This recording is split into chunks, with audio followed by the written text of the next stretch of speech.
Olá, seja muito bem-vindo ao CallRocks Podcast. Sou Chris Cornell, CEO e cofundador da CallRocks. Hoje eu estou aqui com o Marcelo Park. A gente vai falar sobre ABM, vendas enterprise, vendas de alto ticket. O Park tem uma história muito legal. Ele, dentre as suas experiências, ele teve uma muito importante, que ele foi CEO e founder da plataforma Tech por mais de 10 anos, até que foi vendida para o Nubank. Então lá ele teve muita experiência prática em vendas de alto ticket e acho que esse é uma dos tópicos que a gente vai falar por aqui hoje. Mas Park, super bem-vindo, obrigado pelo convite, obrigado por aceitar compartilhar o conhecimento aqui com a nossa audiência. Passo a palavra se você quiser se apresentar e já contar um pouco da tua história, enfim, e aí a gente vai seguindo a conversa. Boa, Cris. Cara, prazer enorme estar aqui, brigadão pelo convite, super animado de falar um pouquinho sobre isso, assunto que gosto muito. Mas, cara, uma intro rápida. Então, hoje eu estou como consultor de posicionamento e go-to-market específico para altos tickets B2B. Né? E que nem você comentou, fui aí founder e CEO da plataforma Tech por 11 anos. Cara, lá eu negociei pessoalmente contratos pequenos, eram R$500 mil. O contrato maior que eu lembro aqui de cabeça foi, acho que da ordem de R$6 milhões. Né? Então, eram contratos grandes. Depois da plataforma Tech, depois da venda, né? Eu tive duas passagens rápidas por duas startups, duas fintechs, /SaaS. Acho que vale dar um destaque para a Nimble, que eu vou contar um pouquinho aqui. Eu fiz um trabalho de reposicionamento e pricing, foi bem legal. E da plataforma Tech tem um caso legal também que vale mencionar, cara, foi exportação de serviços. A gente, na terceira tentativa de exportação de serviço, a gente chegou em 40% da receita em 3 anos. De 0 a 40% do nosso faturamento em 3 anos com clientes dos Estados Unidos. Foi um trabalho bem legal também. A gente vai rolando entrevista aqui, no meio eu conto aí como é que foi. Maravilha, show de bola. O Park, acho que para a gente começar, acho que seria legal talvez você falar um pouco do conceito de IBM, um pouco até da teoria e da prática, mas algumas confusões que o pessoal faz. Acho que é um bom jeito da gente começar, assim. Conta pra gente assim, um pouco dessa parte de conceitual, né? Do que é o IBM, ou para quem como que funciona. Boa, legal. Eu gosto desse assunto também. Cara, minha opinião, IBM foi um nome novo para uma coisa que a galera de Enterprise já faz muito tempo, né?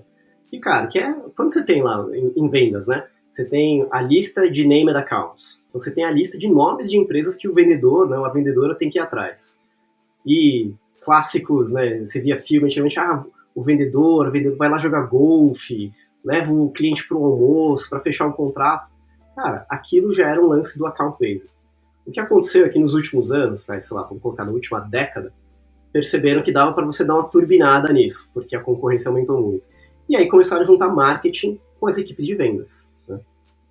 Você tem empresas de maior porte, sei lá, imagina assim, você é uma empresa muito grande e se vende para os grandes bancos. Tem empresas que não é uma pessoa responsável por um cliente, um para um.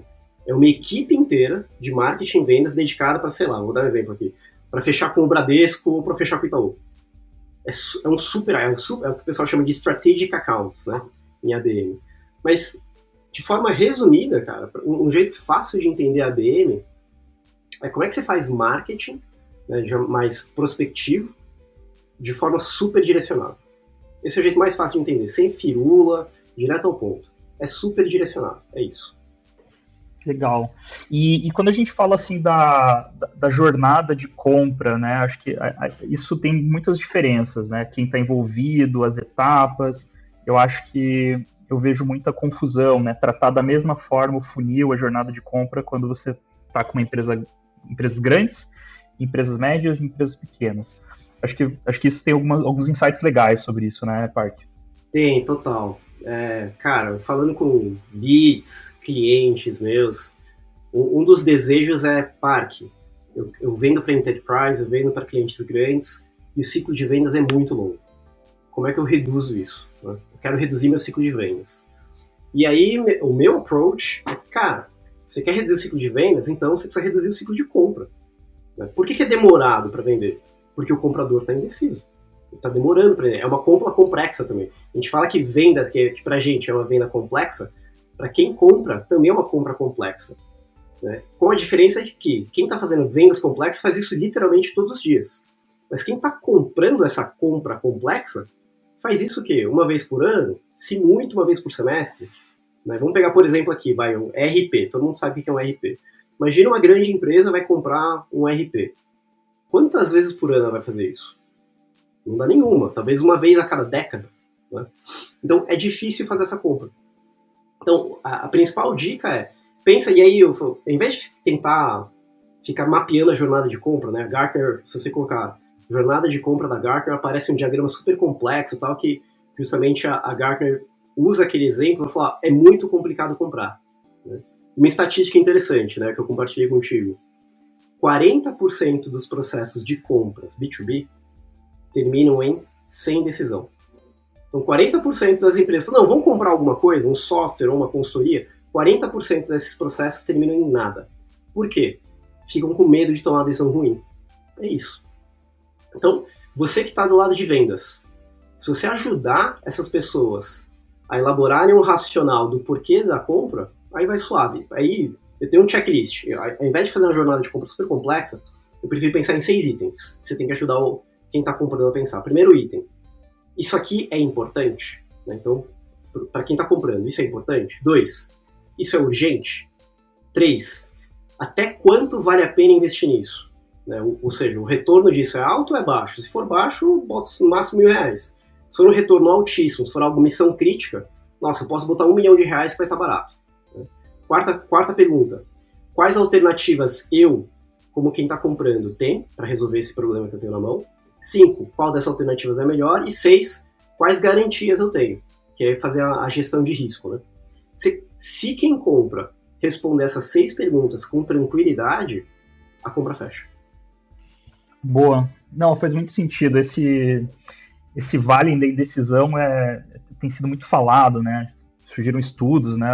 Recentemente teve o Jolt Effect, né? O novo livro do Matt Dixon, que é o mesmo autor do Challenger Sale, falando muito sobre isso. O Challenger falou sobre tirar o cliente do status quo, o Jolt vem para mas por que o resto não compra, é indecisão, e é bem nessa linha, né? Muito, muito bem pontuado. Se o vendedor conseguir fazer isso, né, ele vai conseguir caminhar mais rápido e, enfim, fechar o deal. E Park, acho que você teve muita experiência prática na plataforma Tech, né, executando isso, conseguindo extrair essas informações. Acho que seria legal você contar algumas estratégias, né? Você comentou de evento de nicho, enfim, algumas outras coisas que vocês fizeram que deu certo para conseguir coletar essas informações e vender e fechar rápido.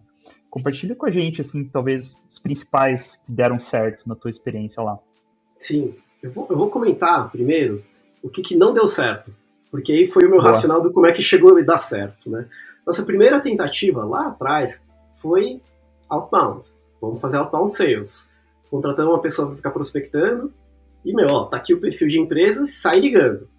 Resultado disso, de 4 meses de trabalho, foi zero contratos. A gente conseguiu uma outra reunião, mas zero. Cara, não dá. Ok, anos depois, a gente descobriu o inbound. Né? A gente caiu no blog post do cara do VC Matrix lá, tal, que fala sobre inbound. Nossa, máquina de vendas, é isso. Isso era, sei lá, 2014. Aí meu sócio, o Hugo, ele achou esse post e falou, cara, é isso que a gente vai fazer. Aí começamos a tentar inbound. Cara, o primeiro lead de inbound nosso, inbound marketing, tá? Que é conteúdo, faz download, não é um inbound levantada de mão pelo site, um inbound marketing. Que fez esse ciclo bonitinho, cara, sei lá, levou 2 anos. Né? E olha que a gente tinha muito tráfego, o nosso blog era muito técnico, né? Mas não endereçava a nossa pessoa. Então, a gente falou, cara, isso não funciona. Aí a gente foi tentando, o que a gente fez?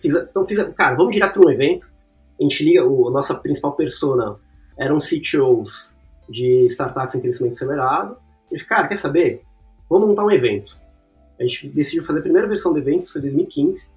A gente falou, 40 pessoas, essa era a nossa meta, trazer 40 CTOs de startups em crescimento acelerado. E aí a gente fez o outbound, a prospecção, mas não para vendas. A gente fez prospecção para convidar para o marketing, para convidar para o nosso evento. E, cara, deu super certo. O evento lotou, a gente arranjou uns palestrantes legais, a gente trouxe até 2 palestrantes, eram 4 palestrantes, 2 palestrantes de fora, 2 palestrantes brasileiros. O evento foi animal, quem participou adorou, a gente gravou, fez testimonials e tal.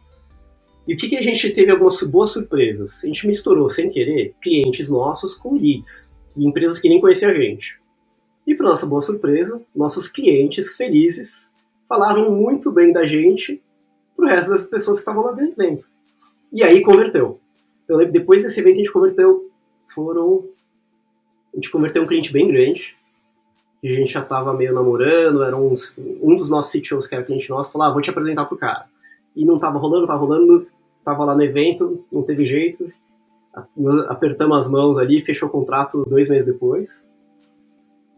Mas foi isso. Aí a gente percebeu que eventos era uma boa jogada. Depois a gente percebeu que dava para aliar o inbound, mas um inbound bem direcionado. E a gente começou a produzir conteúdo bem mais específico para essas pessoas e fazer meio que um nurture, um pós-evento, oferecer esses conteúdos e tal. Pô, muito show, Park. E é legal, né? Porque você comentou de começar pequeno, muito focado, com esse muito definido. Muito, muito legal, assim, né? Às vezes a gente olha para eventos, putz, mas é um mega investimento. Pode ser, mas... Pode ser, mas eu nem recomendo. Começa pequeno. Até melhor, né? Mais íntimo, mais próximo. E o Park, acho que isso é uma das coisas de geração de demanda, né? Acho que você comentou bastante comigo sobre esse desafio, né? Do entendimento de o que é gerar demanda de fato. Acho que seria legal você contar pra gente um pouco do conceito disso e também um pouco da prática, né? O que é, de fato, gerar demanda qualificada. Legal. Eu vou gerar polêmica aqui. Eu acho que vai ter marqueteiros e marqueteiras que vão me apedrejar, porque eu vou fazer uma crítica. Se você jogar no Google aí, geração de demanda, não tem uma definição fixa, cada um fala uma coisa, mas a maioria fala, despertar interesse do seu comprador, né, no seu produto. Para mim, não tem nada a ver com isso é depois. Para mim, geração de demanda é você ter uma narrativa que é persuasiva o suficiente para dentro dessa empresa potencialmente compradora, gerar uma iniciativa de melhoria. Então, sei lá, Cris, imagina, eu tô aqui na minha empresa e escutei um podcast falando sobre Sales Enablement. Nossa, Sales Enablement, o que é isso? Melhorar a equipe de vendas. Cara, eu preciso fazer isso. Isso é gerar uma iniciativa interna. Aí eu vou para dentro da minha empresa e falo, galera, a gente precisa fazer uma iniciativa aqui de melhorar e treinar a nossa equipe de vendas. Para isso a gente precisa contratar ferramentas. A gente pode contratar treinamento. A gente pode contratar um EAD de vendas. Repara que essas iniciativas internas de melhoria que disparam compras. Então, para mim, na minha opinião, geração de demanda não tem nada a ver com a sua marca. Tem a ver com o comprador. É despertar uma vontade do comprador de tomar uma iniciativa de melhoria que é relevante para eles. Sensacional, sensacional. Acho que realmente assim, é pouco olhado do ponto de vista do comprador e dos bastidores, né, de como que acontecem as coisas, mas acho que do jeito que você colocou ficou bem claro isso. E como que você vê, assim, talvez até no próprio exemplo da plataforma Tech ou talvez da Nimble, como que vocês entendiam isso e como que vocês conseguiam ter essa educação eficaz, né, que despertasse isso? Como que aconteceu isso na prática mesmo? Cara, na prática tem que ter muito domínio do que você faz. Então, vou pegar a plataforma Tech. A gente era super nichado, a gente só trabalhava com 2 linguagens de programação, que era Ruby on Rails e Elixir, né? São o nome das 2 linguagens. E nessas 2 linguagens, cara, a gente era muito bom e muito famosos por isso. Nosso blog post era só sobre Elixir, só sobre Ruby e metodologias ágeis, né? O Agile. Então, não era um monte de assuntos, não era todas as linguagens, eram só essas. Então, entrando nos detalhes, nas entranhas aqui técnicas, a gente virou referência nisso. Por exemplo, a gente falava sobre, olha, como é que você migra de uma arquitetura monolito para uma arquitetura de microserviços usando Ruby on Rails. Cara, a gente éramos vistos como os experts nisso. E essa sutileza do como fazer Plá para Plá é o que eventualmente gerava demanda. Por quê? Você sair dessa arquitetura monolito para ir para uma arquitetura de microserviços é um trabalho enorme, mas pode trazer uma série de vantagens. Então imagina, né, uma head de engenharia ou um CTO que está ouvindo isso e está considerando, será que eu devo melhorar a arquitetura e tal? E escuta e vê conteúdo sobre isso. Cara, decidi. Preciso migrar dessa arquitetura A para a arquitetura B. Ótimo. O que eu preciso fazer? Minha equipe não tem esse know-how. Quem tem know-how? Os caras que são referência nisso. Então, tudo que eu vejo assim, em B2B, auto-ticket, de alguma forma é isso. Porque, como é auto-ticket, o comprador vê com muito risco. É reduzir risco. Então, vou procurar os melhores. Né? Tem aquelas piadinhas, né? Ninguém nunca foi demitido por contratar SAP. Ninguém nunca foi demitido por contratar IBM. O que está implícito aí nessa piada? É redução de risco. Né? Perfeito, total. Não, muito interessante. E você conseguir se colocar como expert e junto com o teu diferencial único, né, que nem você colocou na plataforma Tech. Então, você, ao mesmo tempo que você, né, trazia ali o esclarecimento do problema e dos caminhos da solução, você tinha ali o produto, né, no caso, o serviço de vocês, que era exatamente o que o cliente precisava para falar assim, putz, olha só, preciso da plataforma Tech. E, Park, quando a gente fala entra no mundo das vendas, né? Então, você gerou esse lead, você precisa fazer esse discover, você precisa descascar a cebola ali, né? Entender as necessidades por trás das necessidades que os clientes trazem. Eu queria que você comentasse um pouco mais assim nessa tua transição de papel, né? Então você foi CEO, que vendia, que se relacionava, aí você começou a ter time, teve que treinar pessoas. Como que foi esse processo de repasse de conhecimento, de trazer as pessoas certas para conseguir fechar essa demanda que vocês começaram a acertar? Boa. Eu fiz muitos erros aí. Então, primeiras tentativas foi trazendo SDR, aí não deu certo, aí depois tentei trazer uma pessoa para ficar com account executive, também não deu certo, isso lá atrás. Eu era o principal vendedor da empresa. E aí, falei, cara, desencana, eu vou vender e segue a vida. Mais pra frente, o que deu certo? Eu fiz o handover dessa atividade de vendas pros meus sócios. Aí, coisa engrenou, porque juntava, a nossa principal dificuldade era separar o que era o know-how técnico do know-how de vendas. E, se eu trouxesse alguém de vendas, essa pessoa ia saber de vendas, mas não ia saber a parte técnica. E a gente não conseguia transmitir essa parte técnica, né, ensinar essa parte técnica. Falei, cara, então os sócios já manjam a parte técnica, vamos ensinar vendas para os sócios. Aí foi um pouco melhor. Né, deu certo. E aí, montar as equipes de fato, quem conseguiu fazer foi o Hugo. Então, naquela época, a gente realmente reorganizou as equipes, entre os sócios. Eu fiquei mais como CEO, menos vendas, né, conforme a empresa foi crescendo. E aí o Hugo assumiu como diretor de marketing e vendas. Então, o cara é engenheiro de software, de história, codava, aprendeu marketing e vendas. E, mandou super bem. E ele também teve seus trancos e barrancos nas primeiras contratações, né, para montar a equipe, acho que muito mais por culpa nossa do que por quem a gente contratou. Mas depois ele acertou a mão de montar os processos, né, os job descriptions, que era, né, como é que a gente ia medir o desempenho de cada papel. Engrenou, mas foi uma longa jornada, viu, pra gente.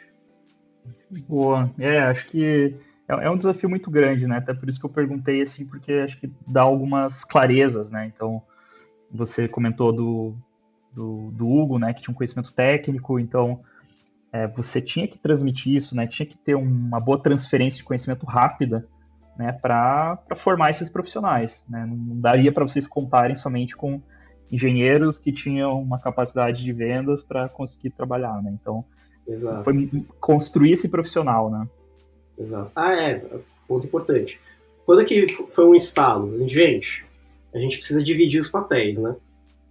Não é uma única pessoa de vendas, a gente só estava focando em vendas. A gente esqueceu que tinha que trazer alguém técnico, né, um pré-vendas técnico, para participar do processo de vendas. A hora que a gente sacou isso, aí fluiu bem mais rápido também. Animal. Muito bom. E, Park, acho que um ponto importante, né, dentro não do ABM só como estratégia, mas como um negócio mesmo para prosperar e, enfim, crescer rápido, é a sua capacidade de se posicionar e transmitir isso para o mercado, né, o messaging que transmite. E aí você tinha comentado um pouco da tua experiência ali na Nimble, como CRO. Acho que isso é uma história bem legal, assim, acho que é tanto bacana para quem é de marketing, quem é de vendas, eventualmente um founder, um CEO, uma empresa já estabelecida, uma empresa começando. Acho que tem lições bem legais aí nessa estratégia que você conseguiu aplicar ali e o resultado que isso gerou. Sim, cara, foi um case bem legal, porque foi rápido, né? Quando eu entrei na Nimble, só para dar o contexto, né? A Nimble era uma empresa de SaaS, B2B. E quando eu cheguei lá, ela se posicionava como um software de gestão financeira para pequenas empresas. Você, quem estiver ouvindo, provavelmente está pensando no nome, que é Conta Azul. Tá? Se não, eu já estou plantando essa coisa. Conta Azul. Era esse o nosso problema. E na época, quando eu cheguei lá, a licença da Ning custava R$150. Nesse período aí, eu acho que a Conta Azul estava com uma promoção, os 3 primeiros meses por R$99, alguma coisa assim, mas era alguma coisa mais barata que 150. E o meu time de vendas sofria muito. O parque tá sofrido, porque a hora que a gente fala o preço, R$150, o nome vem Conta Azul. Ah, mas o Conta Azul é mais barato. Ah, mas o Conta Azul não sei o quê. Ah, mas o bendito Conta Azul, né? Era o meu pesadelo. Eu falei, tá, peraí. Mas, gente, vocês não falaram que a gente é melhor. Quando eu entrei aqui, vocês falaram que a gente é muito melhor. Por que a gente é melhor? Ah, por causa disso, a gente faz automatização, tal, não sei o quê. Conta Azul não é muito focado em automatização. Então, tá bom. Aí conversei com clientes, conversei com a equipe de marketing, conversei com a equipe de vendas, conversei com leads que a gente perdeu. E, cara, falei, gente, já entendi. A gente vai mexer sutilmente no posicionamento, mas principalmente no messaging. Tá? Por que sutilmente? Porque internamente a gente já sabia que um ponto forte nosso era a automatização. Só que a gente não conseguia marketar isso direito. Aí o que a gente fez? Minha diretriz foi, galera, a partir de agora, estamos todos proibidos de falar gestão financeira. A Nimble não faz mais gestão financeira. O que a gente faz é automatização de contas a pagar e contas a receber. E foi mágico, porque a gente subiu nosso pricing de R$150 para R$1.000 por mês. O ciclo de vendas não aumentou e os clientes não tinham objeção de preço. Quando a gente vendia por R$150, tinha muita objeção de preço. A gente subiu para R$1.000 e não. Qual que foi a mágica? Não teve mágica. A sutileza aqui de sair de gestão financeira e ser comparado com o RP, né, e trocar por automatização de contas pagar e contas receber, é a ancoragem de preço. Né? Quando você fala gestão financeira, é para PMEs, ancoragem é Conta Azul. E a ancoragem foi no preço do Conta Azul, categoria RPs. A hora que a gente falou automatização, naquela época, para pequenas empresas, não tinha muita referência. Tinha muita pequena empresa que nem sabia que dava para automatizar. Então era meio que uma categoria nova. E com o que eles comparavam? Com equipe, com mão de obra. Então quando o vendedor falava assim, Nimble aqui dá para você fazer, sei lá, 5.000 pagamentos por mês. Sério? Então eu não vou precisar contratar mais equipe? Eu tenho uma pessoa só na minha equipe e vai dar conta? Sim, tranquilo. Né? E aí o pricing super justifica, sei lá, aqui em São Paulo, talvez uma pessoa, posição júnior, né, de analista financeiro é, sei lá, R$2.000, R$3.000. Mais encargos. É muito caro. Mais o computador, né? Então R$1.000 ficava barato. Então foi essa a brincadeira aí. E foi bem legal, foi um trabalho bem legal. Animal, muito legal. E como que foi assim essa transmissão dessa mensagem para o cliente, né? Então eu imagino que teve uma mobilização ali de marketing, treinamento, né? O discurso de vendas, né? De pré-vendas, enfim. Como que foi essa transição assim de começar a ver os resultados e o time começar a confiar? Como é que foi isso? Sim, as primeiras semanas foram bem curiosas, que logo que eu apresentei, pessoal, a empresa era pequena ainda, né? Tinha 20 pessoas na empresa inteira. E aí, quando eu apresentei, o time de vendas olhou pra mim, todo mundo achou, uau, animal! Aí o time de vendas que tá no front olhou pra mim, Parque, a gente sabe que você é um cara bem experiente, mas não vai dar, nem a pau, não vai rolar, né? R$150 tá difícil, cara. Vender R$1.000 você tá doido. E foi, eu falei, gente, vamos tentar. O não a gente já tem, né? Então, eu lembro que por 2 semanas foi suado. Até fechar o primeiro deal. Quando fechou o primeiro deal, e a gente foi subindo gradualmente. A gente não chegou em 1.000 direto. A gente jogou 750, 800, 850. Falei, cara, agora já viu. O primeiro deal fechou por 750. Então, esse momento foi muito importante para virar o moral do time e, de fato, comprarem a ideia. Quando fechou, eu lembro o cara que fechou, né? O cara de vendas falou, Parque, fechou! Ele tava empolgadaço, era uma sexta. Ele, caraca, fechou, cara! Não acredito! Tal. Eu falei, meu, dá mesmo! Aí a galera se empolgou e foi. Aí, assim, pra Outbound a gente acertou o texto, né? Tava melhorando o copy pra usar isso, mas foi muito legal. Ter fechado o primeiro deal foi um marco importante pra gente. Deu confiança pro time, né? Acreditar. E uma coisa que você comentou também que eu achei bem curioso, que nessa virada de chave, né, de posicionamento, você até sugeriu para reduzir features do produto, né? Sim. Enxugar ele justamente para facilitar esse messaging, né? Porque acho que é algo que todo mundo já ouviu falar muito, né? Pô, né? Vendedores de alta performance falam menos sobre features, né? Eles vão mais no problema.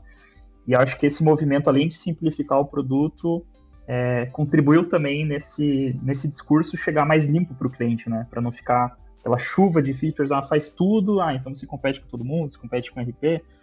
Conta um pouco mais dessa estratégia de produto alinhada com isso.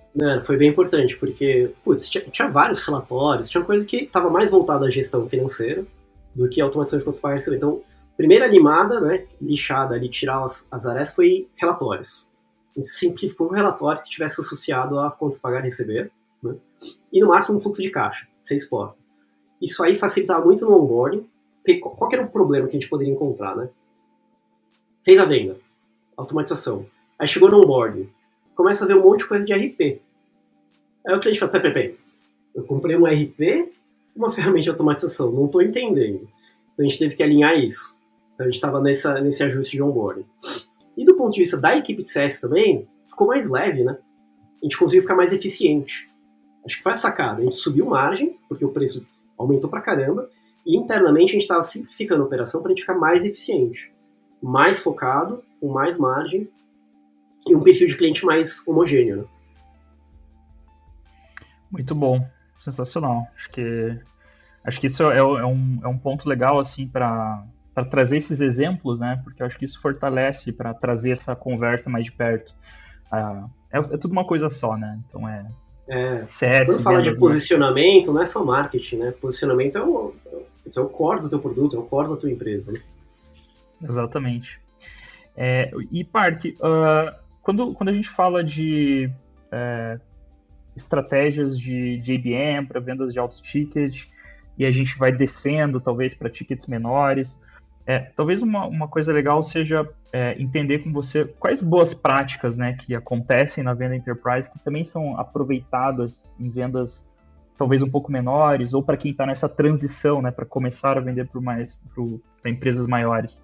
Tem algumas coisas que você destacaria, assim, né, pensando na nossa audiência, né, que pode ter gente que vende para pequenos tickets, médios, altos, Perfeito. Mas tem coisas que se complementam, né?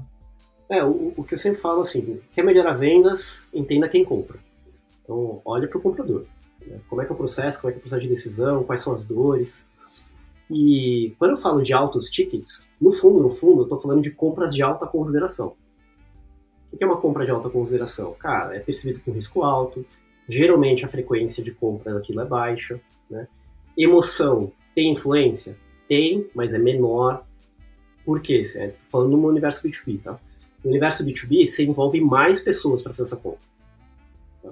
Uma compra não tão alta consideração, esses elementos são diferentes. Então, talvez a frequência seja um pouco mais alta, a percepção de risco é um pouco menor, provavelmente vão ter menos pessoas percebidas, né? Talvez um SaaS que o cara fala, eu compro, mas se eu não gostar, eu cancelo e troco, né? É percebido como menor. A própria Nimble era um meio termo, né? Mas as mesmas dicas funcionam, aquelas 6 perguntas lá, que eu falei antes. Né? E com a vantagem de que eventualmente você pode usar um pouquinho de emoção para fechar um fechamento, para forçar um fechamento. Putz, aproveita a promoção desse mês. Cara, você forçar um fechamento no preço em altos tickets, em vendas complexas, em compras complexas, é difícil. Né? Imagina assim, Black Friday de RP, Oracle e SAP com 40% de desconto. Cara, não vai aumentar as vendas deles. Assim, a não ser quem esteja no finalzinho para fechar, ótimo, desconto na faixa, né? Porque eu já ia fechar. Mas isso não gera demanda. Não vai ter mais gente querendo comprar só porque baixou o preço. Né? Em compras de baixa consideração, de menor consideração, você baixar o preço, você consegue mexer mais fácil na elasticidade, né? Curva preço. Para altos tickets de alta consideração, essa elasticidade não é tão perceptível. Mas é isso. Mas pega 6 perguntas, se ajudar teu comprador a perceber isso, nossa, vai mais isso ainda. Perfeito, muito bom. E uma coisa que eu sempre escuto é essa dificuldade de chegar no decisor. Né? Então, vou para uma conversa, meu objetivo é fazer um discovery para eu entender esses 6 pontos, né? Entender o problema, metrificar até para conseguir gerar urgência, bolar um business case, seja no ticket, né, mid company, ou seja no enterprise, existe essa dificuldade, né, de construir o champion dentro da organização e você juntar o pessoal. Até chegar no decisor que vai responder, enfim, você vai entender bem. Não sei se você tem algum insight sobre isso, você já deve ter vivido situações assim, o que funcionou, o que não funcionou. Tenho, cara, na Petec eu passei muito por isso, porque CTOs, de maneira geral, até tem um orçamento disponível. Só que o meu contrato era muito grande. Né? Sei lá, por vezes eu era 5% do orçamento total do meu cliente. Só a plataforma Tech era 5% do orçamento total. Então, com certeza, CFO e CEO sabiam quem eu era. Eu podia nunca ter contato com essas pessoas, mas sabiam. Então, o que a gente fazia? Mesmo que o CTO tinha um orçamento, ele não conseguia liberar aquele orçamento sozinho. De fato, o decision, o economic buyer, era ou CFO ou CEO. Então, o que a gente fazia? O CTO era o nosso champion, a gente construía toda essa narrativa respondendo aquelas 6 perguntas, compilava isso nos slides, que era a minha proposta, a proposta comercial, era um deck de slides, que nada mais era do que um business case. Por que a gente deve fazer isso? Né? Qual que é o possível retorno? Quais são os riscos? Então, qual que é o melhor tipo de fornecedor para a gente? Por que não fazer internamente? Então, você tem que endereçar na tua proposta, né, suas alternativas competitivas. Às vezes é um concorrente direto, às vezes é fazer com equipe interna, às vezes é usar um Excel. Né? Contar toda a narrativa até chegar no seu preço. Para que a decisão seja muito clara. O racional tem que ser assim, cara, tá bom, isso é importante, isso é urgente, vale a pena investir até tantos milhões nisso. Cara, essa é a melhor alternativa pra gente, esses aqui são os potenciais riscos, então, logo, essa é a melhor opção para mim. Então, eu não precisava chegar até o economic buyer. Eu treinava, entre aspas, eu munia meu champion para conseguir fazer essa apresentação. Então, muitas vezes eu falava abertamente, eu falava assim, CTO, cara, eu sei que você tem esse orçamento, mas como o número é grande, você provavelmente vai ter que conversar com o teu CFO ou o teu CEO, certo? Sim, Parque, eu vou. Cara, se você quiser, eu te ajudo a montar um deck de slides para depois você apresentar, ou, cara, você reaproveita as peças do jeito que você quiser. Então a gente nitidamente trabalhava juntos para montar a apresentação, né? Eu, óbvio, conduzia bastante daquilo, pela experiência. Falei, tá aqui. Aí ele, cara, beleza, ó, semana que vem vou ter a reunião de board e te conto como foi. E era isso. Animal, muito bom. E isso você já viu acontecendo em tickets um pouco menores, Park? Pode acontecer. Quais são as diferenças que você vê, assim, a profundidade ou você assumir mais as rédeas da construção do conteúdo, porque muitas vezes o champion não tem acesso. O que você vê assim, de diferenças e como que o pessoal pode, talvez para quem não vende tickets, sei lá, acima de 500 mil no ano, pouco menos, conseguir implementar isso? O que pode acontecer é justamente esse ponto. As informações... Então, duas coisas. O processo de compra ser menos estruturado e menos claro quem é que vai ser envolvido. Né? E aí o critério de aprovação também ser meio vago, porque é o dono da empresa que vai aprovar, é a sócia que vai aprovar, sei lá. Né? É aquele Deus no Olimpo, né, que mandou, eu tenho que fazer. Nesses cenários, né, quem estiver vendendo tem que fazer uma baita parceria com o champion para conseguir ter essas informações de maneira bem clara. Né? De maneira sutil, você tem que demonstrar o seguinte, né, você que está vendendo. Champion, o seguinte, me ajuda a construir uma narrativa boa para você ficar bem na fita. Quando você for apresentar essas coisas, o seu chefe ou sua chefe vai te perguntar uma paulada de coisas. Fica meio estranho você não saber responder, parece que você não fez seu trabalho. Cara, como eu vendo isso todos os dias, eu sei quais são as perguntas mais comuns. São essas aqui. Você quer que eu te ajude? Eu vou te ajudar a montar esse roteiro aqui pensando no seu contexto. E aí você pega, de uma certa forma, abertura e confiança para pegar mais informações. E quando eu não tenho acesso a algum KPI, quando eu não sei, cara, não faz com o que dá. Pelo menos bota o racional. Ah, olha, se a gente não fizer isso, pode perder tanto. Ou se a gente fizer isso, pode ganhar tanto. Não tanto, mas a gente pode ganhar em vendas, pode ganhar em taxa de conversão, pode perder em redução de desperdício, sei lá. Deixa pelo menos o racional. E deixa para conta para eles fazerem. Não, cara, já tive alguns casos em que eu só montei uma planilhinha e falei, cara, depois vocês preenchem o campo que está em azul com os números de vocês. Eu não preciso do KPI, vocês que precisam. Essa conta é de vocês, Animal, muito bom. Isso é bem comum, né? E realmente você trouxe ali de uma forma bem clara possíveis caminhos, né, para você conseguir construir isso. E depois que você tem cases, né, isso ajuda muito a complementar, né? Por mais que você não tenha os dados, mas você tem uma história muito parecida, você consegue...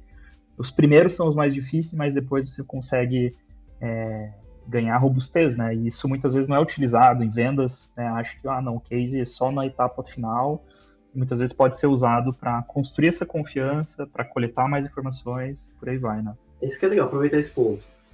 Onde que eu acho que pode ser um erro, um equívoco, assim, né, da galera de vendas? Construir uma baita confiança com quem é champion e esquece de treinar o champion para construir essa confiança com quem vai decidir. Aí fica super... Cara, vai fechar. Não, o champion tá empolgadaço. Tá, mas e quem vai liberar o orçamento? Também tá empolgadaço? Então tem que treinar e munir o champion para ele chegar lá e conseguir apresentar isso tudo, né?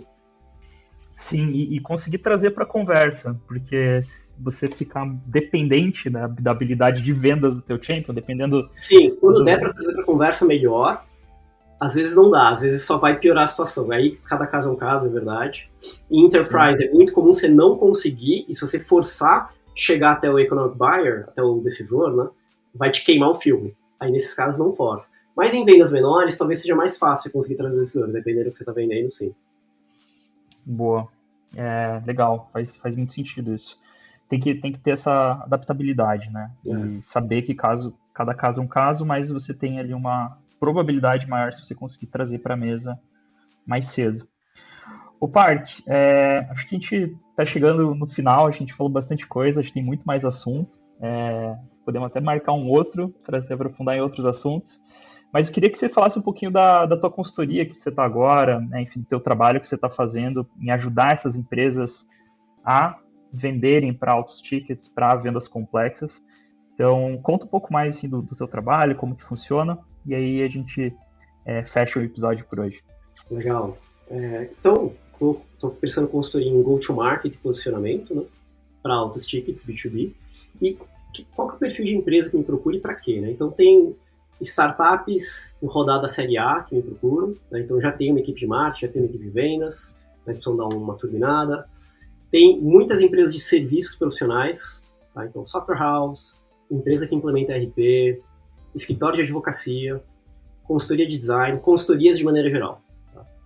E grosseiramente são o que me pedem é assim, Park, eu tô acostumado a vender para médias empresas e quero vender para enterprise. Cara, tô tomando porrada. É outro jogo, de fato é outro jogo, não só de vendas, tá? Vendas no sentido de fechar um contrato, mas toda estratégia de marketing e vendas tem que ser readaptada. Isso é o go-to-market.